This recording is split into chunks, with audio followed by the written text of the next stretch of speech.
పోయిన 5 సంవత్సరాలు నేను మర్చిపోదాం అనుకుంటున్నాను కానీ అందరికీ గుర్తుండాల్సిన అవసరం ఉంది.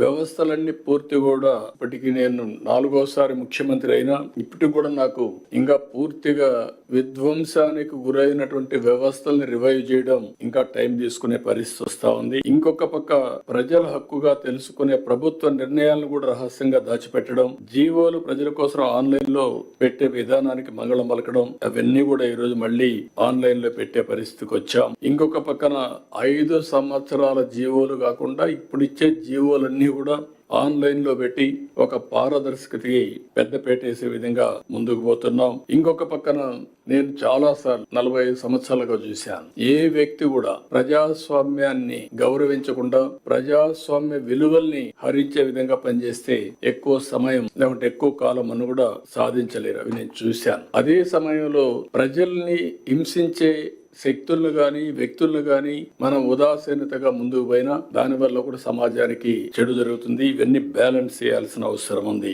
ఒకటే నేను మేమందరూ కూడా విజ్ఞప్తి చేస్తున్నా, ప్రజలందరికీ విజ్ఞప్తి చేస్తున్నా, ప్రజాస్వామ్యాన్ని విశ్వసిద్దాం, రాజ్యాంగాన్ని గౌరవిద్దాం, పూజిద్దాం. ఏ విధైతే ఎవ్వరు కూడా అహంకారంగా మనము లేకుండా అంబేద్కర్ గారు ఆ రోజు ఏదైతే చెప్పారో అలాంటి స్ఫూర్తిని గుర్తుపెట్టుకో ముందుకు పోవాల్సిన అవసరం ఉంది. అదే సమయంలో ఈ రోజు ఏదైతే రాజ్యాంగంలో మనకి ఇచ్చినటువంటి హక్కుల్ని ఎక్కడికక్కడ మరొక్కసారి ప్రతి ఒక్కరు కూడా నిమరవేసుకోవడమే కాకుండా మీకు తెలిసినంత వరకు దీన్ని పాటిస్తూ 10 మందిని పాటించే విధంగా చైతన్యవంతులు చేయడం కూడా చాలా అవసరం. ఒక్కొక్కసారి తెలుసో తెలియకుండా బాధ్యత కూడా మిస్ అవుతా ఉంటాం. కానీ రిమైండర్ అనేది కూడా, అందుకనే మీరు చూస్తే నేను రిలీజియన్ కూడా ఎందుకు తీసుకొచ్చానంటే, రిలీజియన్ అనేది ఒక నమ్మకం, రాజ్యాంగం అనేది యథార్థం.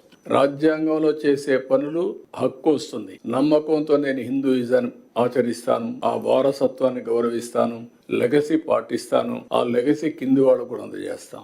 కానీ ఏ కులమైనా, ఏ మతమైనా, ఏ ప్రాంతమైనా రాజ్యాంగాన్ని సరైన స్ఫూర్తితో అమలు చేయగలిగితే తద్వారా మనకు మెరుగైన ఫలితాలు వస్తాయి. రెండోది కూడా సిఎస్ గారు చెప్పినప్పుడు ఇప్పటికే చాలా మార్పులు తీసుకొచ్చాం.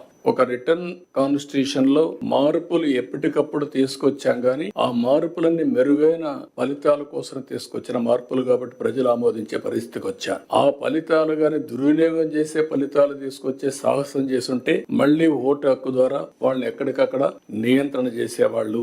ఆ విషయం కూడా మనం గుర్తుపెట్టుకోవాల్సిన అవసరం ఉంది.